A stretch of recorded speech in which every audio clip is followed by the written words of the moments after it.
Assalamualaikum warahmatullahi wabarakatuh. Selamat datang di channel Warta Misteri. Bagaimanakah kabar kalian semua? Semoga selalu diberikan kesehatan, limpahan rezeki, serta dijauhkan dari mara bahaya dan malapetaka. Dalam segmen malam ini, saya akan membahas tentang cinta arwah gadis korban tabrak lari. Sebelum kita lanjut, buat kalian semua yang belum subscribe channel ini, tekan tombol subscribe dan tekan tombol notifikasinya, agar kalian tidak ketinggalan cerita seram dan pembahasan lainnya dari Warta Misteri. Tidak usah berlama-lama lagi, langsung saja kita masuk ke ceritanya.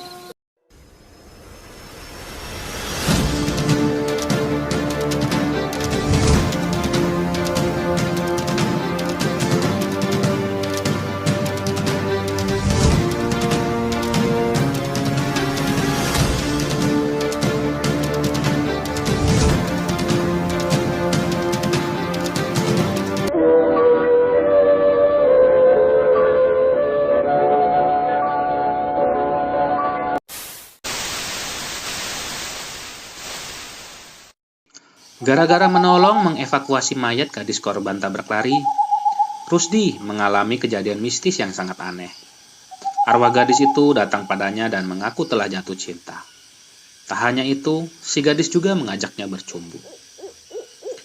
Ketika baru beberapa hari diberhentikan kerja dari sebuah pabrik tekstil di kota Bandung, Rusdi mencoba menjalani profesi baru sebagai sopir angkutan kota. Sedikit pun dia tak menyangka kalau profesi barunya ini bakal mengantarkannya pada sebuah pengalaman yang benar-benar aneh tapi nyata. Kepada penulis, Rusdi menuturkan kisah mistis romantisnya yang meremangkan bulu kuduk itu. Pengalaman aneh yang dilakoni oleh Rusdi itu berawal ketika pada suatu hari, ia menggunakan mobil angkotnya itu untuk mengangkut mayat seorang gadis korban tabrak lari. Memang, ketika itu tak ada sopir angkot atau mobil lainnya yang mau bermurah hati mengantarkan mayat si gadis ke rumah sakit terdekat. Sementara, setelah lama menunggu mobil ambulan dan petugas berwajib belum juga datang untuk mengevakuasi korban tabrak lari itu. Menurut kesaksian beberapa warga di sekitar lokasi kejadian, gadis itu ditabrak saat menyeberang jalan oleh sebuah mobil Toyota Kijang warna hitam yang melaju dengan kecepatan tinggi. Gadis itu menyeberang tanpa menoleh kiri kanan, dia seperti melamun. Komentar seorang warga sambil menggelengkan kepala. Sayang sekali, kami tak sempat mencatat plat nomor polisi mobil itu, tambah warga yang lain setengah menggerutu. Dari warga itu pula, Rusdi tahu bahwa korban tidak bisa diketahui identitasnya karena tak membawa KTP atau kartu pengenal lainnya. Warga di sekitar lokasi kejadian pun tak ada yang mengenali wajah gadis korban tabrak lari itu. Mungkin dia bukan berasal dari daerah yang dekat dengan lokasi kejadian.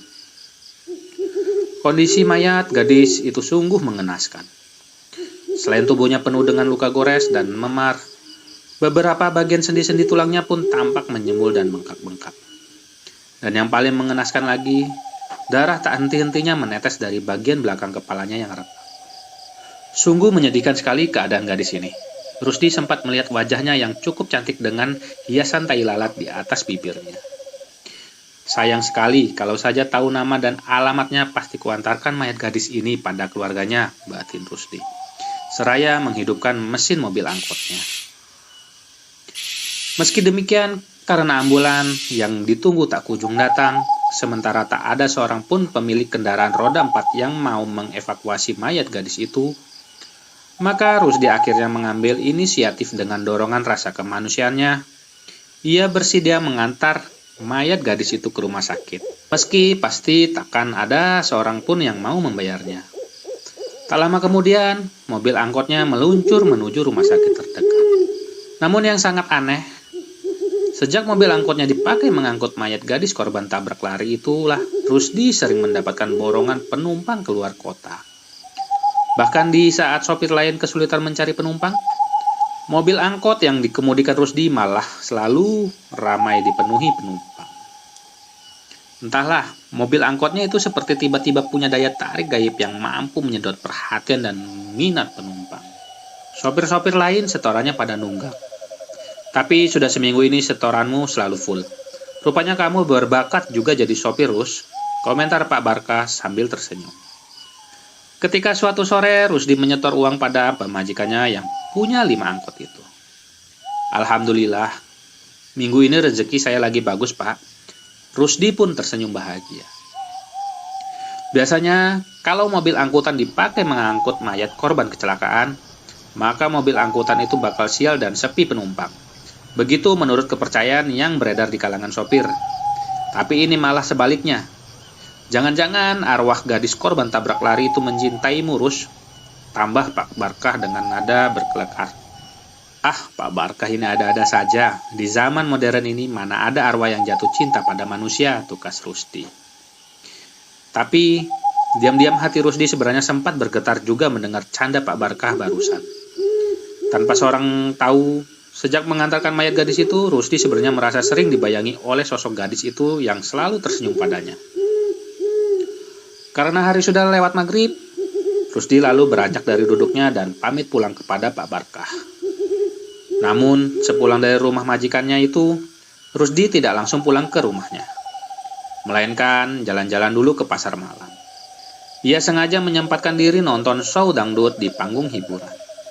Sekitar jam 11 malam, Rusdi baru memutuskan untuk pulang ke rumah kontrakannya. Ketika tiba di rumah kontrakannya, Rusdi merasa heran melihat lampu-lampu listrik di rumah itu tampak sudah terang menderang.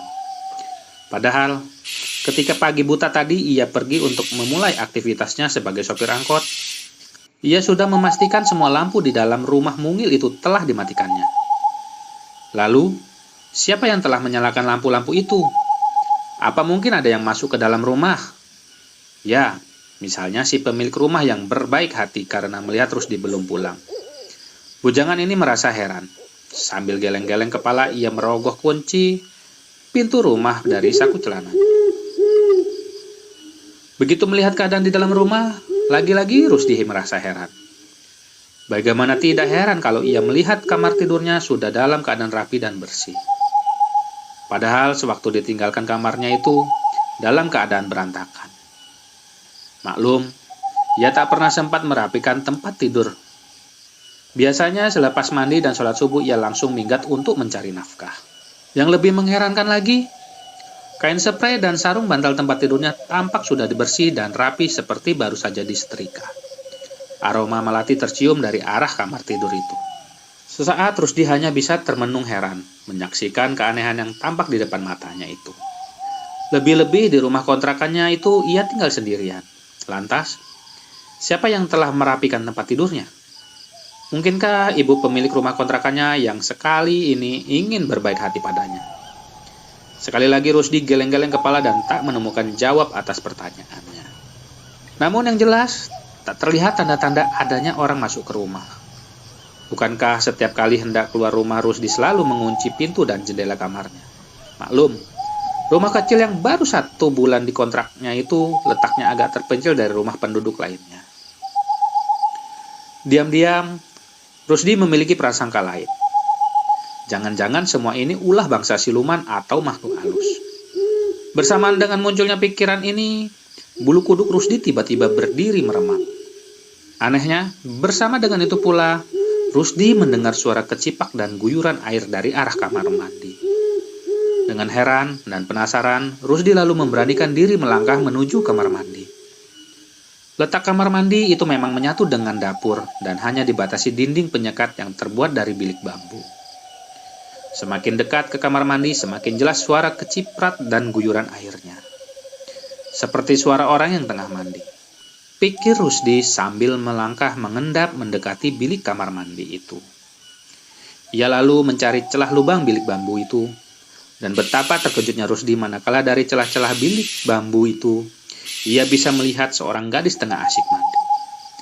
Gadis itu mandi dengan posisi berdiri agak menyamping. Sebentar, mata Rusdi menjilati lekuk-lekuk tubuh telanjang si gadis. Tapi sebentar kemudian, degup dadanya tiba-tiba mengencang. Bulu kuduknya meremang dan lututnya bergetar manakala melihat wajah gadis yang tengah mandi itu. Sungguh sulit dipercaya, wajah gadis dengan hiasan tai lalat di atas bibirnya itu mengingatkan Rusdi pada wajah gadis korban tabrak lari yang beberapa hari lalu mayatnya ia bawa ke rumah sakit. Jadi hantu. Tak sadar Rusdi berteriak saking takut dan terkejutnya. Tanpa pikir lagi, Rusdi lalu melompat berlari keluar dari rumahnya. Tapi aneh, langkah kakinya seperti digerakkan oleh suatu kekuatan yang menyeretnya malah masuk ke kamar. Dan di dalam kamar, Rusdi hanya bisa ternganga. Matanya membelalak ketakutan melihat gadis itu tahu-tahu sudah duduk di sisi tempat tidurnya. "Kamu tak perlu takut melihatku. Aku datang dengan maksud baik," ucap gadis itu pelan dengan nada memohon. "Aku sendiri yang telah menyalakan lampu-lampu di rumah ini dan merapikan kamar tidurmu," tambahnya dengan suara lembut. Tapi bukankah kamu sudah meninggal?" tanya Rusdi dengan suara gemetar karena ketakutan.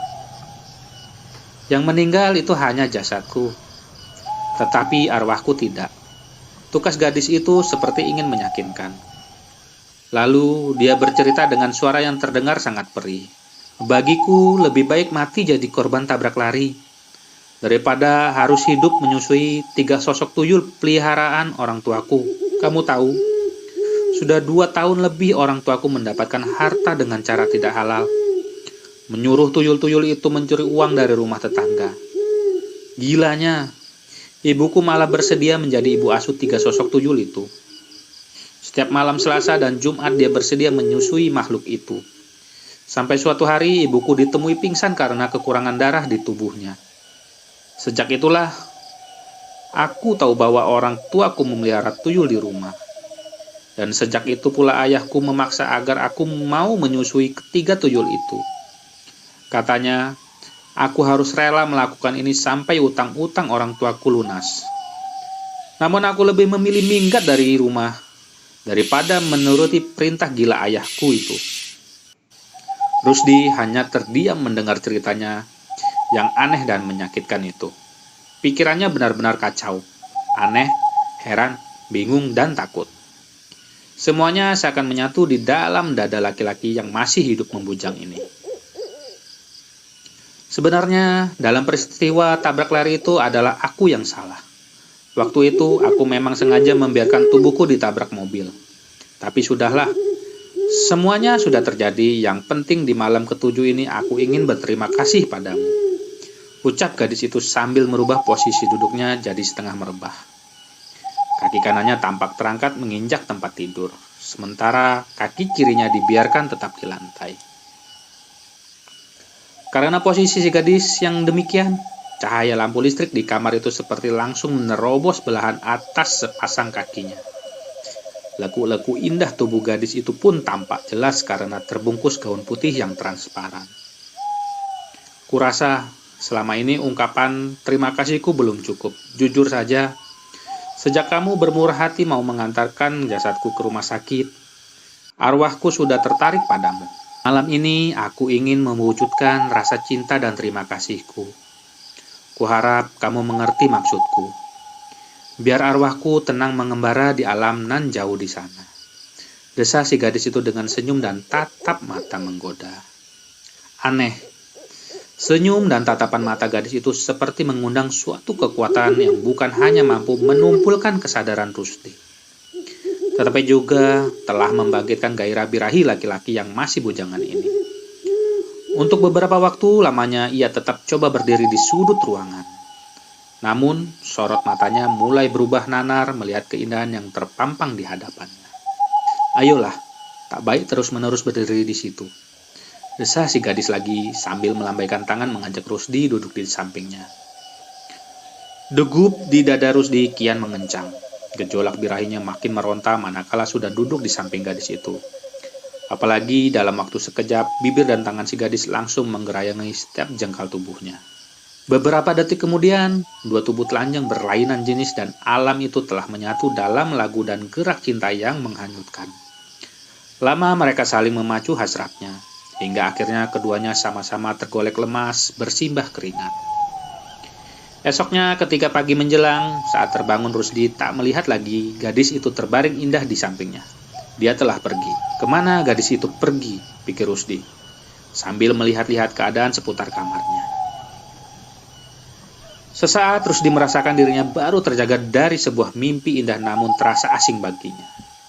Kemudian ingatannya melayang pada kejadian aneh yang dialaminya semalam. Buru-buru Rusdi memungut pakaiannya yang berserakan di lantai dan tempat tidur. Ketika itulah secara tak sengaja Rusdi melihat ada bercak-bercak darah di kain spray tempat tidurnya. Darah perawan gadis itukah? Ya Tuhan, kenapa semua ini bisa terjadi dan menimpaku? Batin Rusdi tak habis pikir. Ia semakin tak mengerti dengan kejadian yang telah dialaminya. Haruskah ia bahagia atau malah mengutuki ketololan dirinya? Hari itu Rusdi libur mengemudikan mobil angkotnya. Laki-laki ini memutuskan untuk pulang dulu ke kampung halamannya di Garut. Tiba di Garut, Rusdi lalu menemui seorang ajengan dan menceritakan kejadian aneh yang dialaminya. Sekaligus minta perlindungan dari gangguan dan godaan bangsa makhluk halus. Bagaimanapun Rusdi merasa risih jika harus berhubungan intim lagi dengan gadis yang bukan muhrimnya itu. Apalagi gadis bertai lalat itu juga tidak hidup sealam dengannya. Gadis itu adalah sosok arwah penasaran akibat proses kematiannya yang tak wajar. Memang aneh dan terasa muskil sisi kehidupan yang dialami Rusdi. Tapi agaknya begitulah bagian lain dari perpaduan kehidupan nyata dan gaib. Penuh teka-teki dan rahasia yang tak mudah diterjemahkan dengan nalar.